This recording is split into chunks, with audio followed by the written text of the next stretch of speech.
એ શબ્દો જો સમજાઈ જાય તો બીજા એક અધ્યાયમાં ઊંડા ઉતરવા જેવું નહીં. એમાંનો પહેલો શબ્દ છે સ્વધર્મ આચરણ અને બીજો શબ્દ છે સર્વ પ્રભુ અર્પણ અથવા સર્વ ઈશ્વરાર્પણ. આ બે જ શબ્દોમાં ગીતા આવી જાય.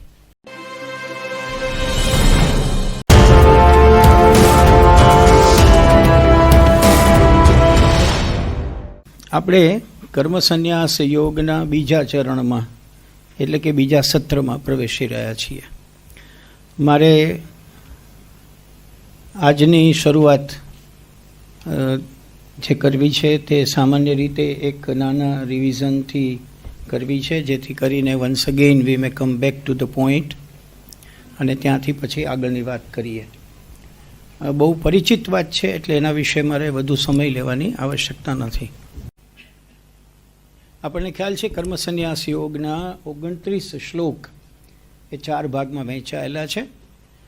પહેલા ભાગની અંદર સાંખ્ય યોગ અને કર્મયોગનો નિર્ણય શું છે એ બતાવ્યું છે.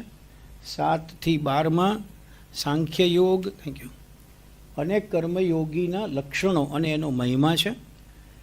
13 થી 26માં જ્ઞાન યોગનો વિષય છે અને 27, 28, 29માં ભક્તિ સહિત ધ્યાન યોગનું વર્ણન છે.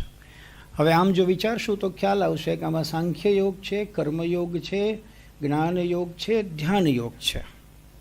એટલે આ અધ્યાયની અંદર ખરેખર આપણે ચારેય યોગનો સ્પર્શ કરીએ છીએ અને એ દૃષ્ટિએ આ અધ્યાય મહત્વનો છે. આપણે ગયે વખતે આટલી વાત કરી છે, જેને આપ જસ્ટ શાંતિથી વાંચશો એટલે ખ્યાલ આવી જશે કે ઇટ નીડ્સ નો એક્સપ્લેનેશન.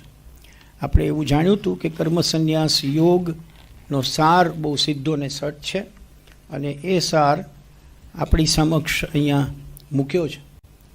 ભક્તિપૂર્વક કરેલું કર્મ શુષ્ક ચિંતનથી ચડિયાતું છે. એનો મિનિંગ એવો છે કે ચિંતન નકામું નથી, ચિંતન કામનું છે, પણ ચિંતન જો ચિંતનની કક્ષાએ જ પડ્યું રહે તો એ નિરુપયોગી છે. એટલે ઇન શોર્ટ ભગવાનનું માનવું એવું છે કે તમારે કર્મ તો કરવાનું જ છે, કર્મ છોડવાનું જ નથી, પણ ભક્તિપૂર્વક કર્મ કરવાનું છે. હવે ભક્તિ કોને કહેવાય એ બીજો વિષય છે. બીજા વાક્યમાં બહુ સરસ રીતે કહ્યું, પૂર્ણ જ્ઞાનમાં રહીને કરેલું કર્મ. કર્મ બંધન કરતું નથી. પૂર્ણ જ્ઞાન, હું શું કરું છું તેનો મને પાક્કો ખ્યાલ, એમાં અવઢવ નહીં. અનફોર્ચ્યુનેટલી આપણા લોકોની જિંદગી એ સામાન્ય રીતે એવી રીતે અવઢવમાં વીતતી હોય છે કે 50% જેટલા કર્મો આપણે અજાણતા જ કરી નાખતા હોઈએ છીએ. કર્યા પછી આપણને ખ્યાલ આવે છે કે આ થઈ ગયું. અથવા તો આપણું જે રોજનું એસાઇન વર્ક હોય એ પણ આપણે એટલી બધી નિષ્ઠાથી ઊંડા ઉતરીને કરતા નથી. It becomes routine for us. એટલે એમાં આપણા તરફ ધ્યાન દોરવામાં આવ્યું કે પૂર્ણ જ્ઞાનમાં રહીને કરેલું કર્મ બંધનકારક હોતું નથી. ડોંગરે મહારાજ ભાગવતમાં બહુ સુંદર રીતે કરે છે કે તમે રસોઈ બનાવો ત્યારે પણ જો ભક્તિ સાથે રસોઈ બનાવો. તમે રસોઈ બનાવતા હો ત્યારે એમ વિચારો કે આ રસોઈ છે એ ભગવાનને પહોંચવાની છે, અથવા તો મારા બેટર હાફ અથવા મારું ફેમિલી એ બધા જ ઈશ્વરના અંશો છે એમ માનીને જ રસોઈ બનાવશો તો એનો સ્વાદ જુદો હશે. તો એક પ્રકારનું કર્મ એટલે પૂર્ણ જ્ઞાનમાં રહીને કરેલું કર્મ. તેથી તે કર્મ ન કરવા બરાબર જ છે, ન કરવા બરાબર છે. It means it is you are doing.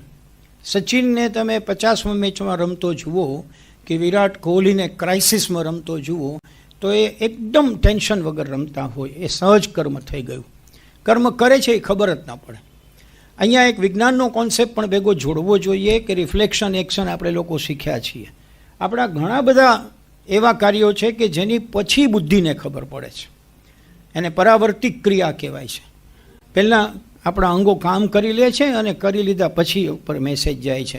એ એવું કર્મ કે જે કરવાનું છે, નિષ્ઠાપૂર્વક કરવાનું છે અને થઈ જ જવું જોઈએ. તમને ગુજરાતના રોડ ઉપર ઘણો બધો લાભો આ પ્રકારના કર્મોનો મળે.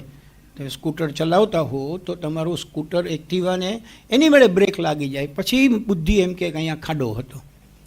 તો આ જે કામ પહેલાં અંગોએ કરી લીધું, જેને નોટિસ પછી કર્યું આપણા ઉપરના ભાગે, એ એવા પ્રકારનું કામ છે કે સહજની જેમ થયું છે, પણ અંદર કોઈક ભેગું છે. છેલ્લું વાત, ભગવાને મુક્તિ માટે બે માર્ગ કયા છે. નટશેલ જો આપણે વાંચ કરવી હોય તો આ એક જ વાત આવે કે ભગવાન બે માર્ગ કયા કહે છે. પહેલો માર્ગ કર્મનો ત્યાગ, એટલે કે કર્મનો સંન્યાસ, જેને કર્મ સંન્યાસ કહ્યું તે. મન, ઇન્દ્રિય, શરીર દ્વારા થનારા સઘળા કર્મમાં કર્તાપણાનો ત્યાગ, એવો એનો અર્થ થાય છે. કર્તાપણાનો ત્યાગ, આઈ એમ ધ ડુઅર, આ તો મેં કર્યું, એ હુંકાર વગરનું જે થાય એની વાત ખરેખર એ કર્મ સંન્યાસ છે. બીજા લોકો એવું પણ સમજ્યા છે કે જે રોજિંદુ કામ છે એ છોડી દો અને તમે બહાર નીકળી જાઓ તો એ પણ તમારો સંન્યાસ છે. એના વિશે આપણે ગઈ વખતે ચર્ચા કરી એટલે એમાં ઊંડા નહીં ઉતરીએ. પણ એમનો જે કહેવાનો મિનિંગ છે, કે બીજું ભક્તિયુક્ત કર્મ એટલે કર્મયોગ. સમત્વ બુદ્ધિથી ભગવદ અર્થે કર્મો કરવા. ગઈ વખતે આપણે એક શબ્દ પ્રયોગ કર્યો તો પ્રભુ પ્રીત્યર્થે, મારા માટે નહીં, જે કરું છું તે પ્રભુને અર્પણ કરું છું. મિત્રો, આમ તો આટલી બધી ગીતાના અભ્યાસ પછી મુદ્દો આપણે એ યાદ રાખવાનો કે સમત્વ બુદ્ધિથી ભગવદ અર્થે જે કાંઈ કરીએ. હું આપને એમ કહેતો હતો કે ગીતાના આટલા અભ્યાસ પછી મને તો બે જ શબ્દો ગીતા માટે મળ્યા, અને એ બે શબ્દો જો સમજાઈ જાય તો બીજા એક અધ્યાયમાં ઊંડા ઉતરવા જેવું નહીં. એમાંનો પહેલો શબ્દ છે સ્વધર્મ આચરણ, અને બીજો શબ્દ છે સર્વ પ્રભુ અર્પણ અથવા સર્વ ઈશ્વરાર્પણ. આ બે જ શબ્દોમાં ગીતા આવી જાય. આ મુખ્ય જે વાત છે કે તમે જે કાંઈ કરો છો તે ઈશ્વરનું કામ છે માટે કરો છો. સેવા કરવા નીકળ્યા છો તો પણ તમે બહુ મોટો આય નથી બનાવવાનો. તમારે યાદ રાખવાનું કે ભગવાન બધે નથી પહોંચી શકે એમ, એટલે આજે એનો એક અંગ બનીને મારી પાસે કામ કરાવે છે. આઈ એમ નોટ ધ ડુઅર, હું કરનારો નથી, હું માત્ર એનો એક સેવક છું. વિનોબાજીનો ગીતા પ્રવચન સાંભળશો તો ખ્યાલ આવશે કે આપણે તો બધા સેવક છીએ, બાકી બધી પૂજાની સામગ્રીઓ છે. એમણે સરસ વાત કરેલી છે કે બાકી બધી જ પૂજાની સામગ્રી, તમે જે કામ કરો એ સામગ્રી છે. રિક્ષા ચલાવો છો તો પણ શાંતિથી, કોઈને હળદોલા ન લાગે તેમ, દર્દી હોય તો ઝડપથી સાચી જગ્યાએ પહોંચાડો તો તમે પ્રભુના સેવક છો. અને એ બધી જ સેવાની પૂજાઓના સાધનોમાં રિક્ષા આવે, રોડ આવે, બધું એમાં આવે. અહીંયા આપણે પહોંચ્યા હતા અને આનાથી આપણે આગળ વધીએ છીએ. પાંચમો શ્લોક આપણે પહોંચ્યા ત્યારે મેં બિગિનિંગમાં વાત કરી હતી કે ગીતા સમન્વયવાદી છે. ગીતા એ જેને આપણે કહીએ કે એક પ્રકારનો લાસ્ટ અંતિમવાદી જેને કહીએ કે એક જ છેડાની વાત કરે એવું નથી. ભગવાને અહીંયા બધું સમજાવવાનો આશય રાખ્યો છે, અને સમજાય એમાંથી તને જે યોગ્ય લાગે તે તું કર એવી એ છૂટ આપે છે. અને એટલે તમને મને ખ્યાલ છે કે ગીતા એક છેડે કહે છે અને બીજે છેડે કહે છે, એમાં ખાસ્સો ફેર પડે છે. આપણને બરાબર ખ્યાલ છે કે જ્યારે અર્જુન બરાબર મૂંઝાઈ ગયો હોય છે અને ત્યારે એને એમ કહી દે છે કે તને યોગ્ય લાગે એમ કર, તને યોગ્ય લાગે એમ કર. પણ છેલ્લું આવે છે ત્યારે બધી સમજ પછી વિદ્યાર્થી અર્જુન શિક્ષકને કહે છે કરીશે વચનમ તવ, તમે કહેશો એમ કરીશ. તો આ આખું એક રાઉન્ડ ધ ક્લોક ગીતાનો ભાષ્ય છે, અને એમાં સમન્વય બધા પ્રકારનો છે, કોઈ એકની વાત કરતા નથી. જ્ઞાનયોગ અને કર્મયોગ બંનેનો સ્વીકાર ગીતા કરે છે, અને બંનેના સરખા પરિણામ છે. આપણે આ શ્લોક વગેરેથી પરિચિત છીએ. છેલ્લા સિદ્ધા ઉપર આપણે જતા રહીએ. જે સ્થાન મેળવે સાંખ્યો યોગીએ તે જ પામતા, એક જ સાંખ્યને યોગ દેખે જે તે જ દેખતા. બંનેને એક જ ગણવાના છે, જુદા ગણવાના નથી. બંનેના પરિણામ સરખા છે.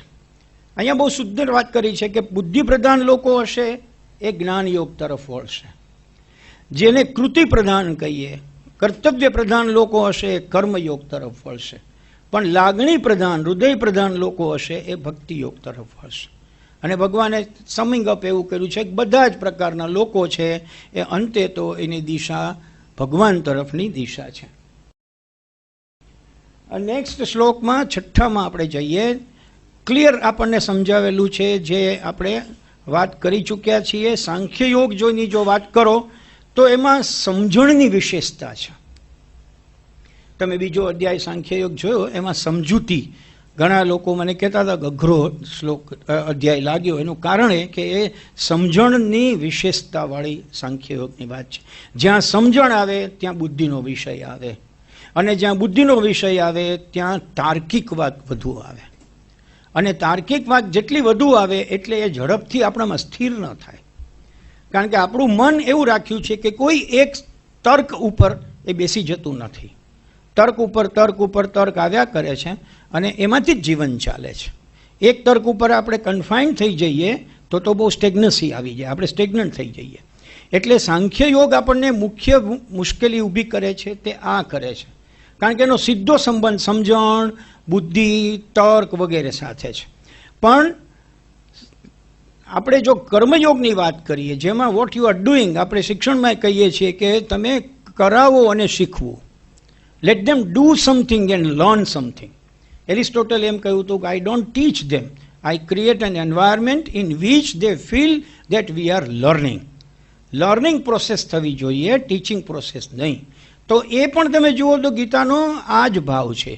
એ કહે છે કે કૃતિ પ્રધાન, ઉંમર નાની છે, બાળકો નાનકડા છે, ચંચળ છે, એને બેસાડીને ભાષણ કરો તો એને નહીં મજા આવે, પણ એને પ્રવૃત્તિમય બનાવો. કારણ કે કૃતિ પ્રધાન હશે, એનું મન આપોઆપ એ કરવામાં પરોવાઈ જશે, અને એમાં જેવું પરોવાશે એટલે એનો જ્ઞાન માર્ગ કરતાં કર્મયોગ છે એ એને સફળ લાગશે, સત્વરે મનમાં ઉતર્યો એવું લાગશે, ઝડપથી ફળ આપે છે એવું પણ લોકોને લાગશે. એટલે અહીંયા બહુ સ્પષ્ટ કર્યું છે. પણ દુઃખે જ સંન્યાસ પામવો યોગના વિના, મુનિ જે યોગમાં યુક્ત શીઘ્ર તે બ્રહ્મ મેળવે. યોગ તમારે સરવાળો, યોગ મીન્સ જોડવું. આપણને ખબર છે, આપણે નાના હતા ત્યારે ઘણું પરિચય શીખતા હતા. અહીંયા એક શબ્દ પ્રયોગ છે મુનિ. મુનિ એટલે કોણ?